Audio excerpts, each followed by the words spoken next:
UAVwholesale here. We just received the Splashdrone 3 Plus. We're just going to demonstrate now how the drone will flip over by itself when upside down in the water.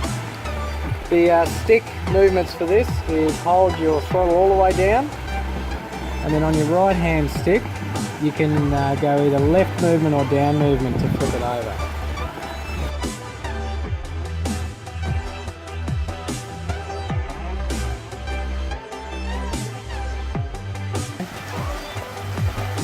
So what we've found is with the 4K camera gimbal system on it, we actually need to hold the throttle down, all the way down, and then pull back on your right hand stick and it'll flip the drone over.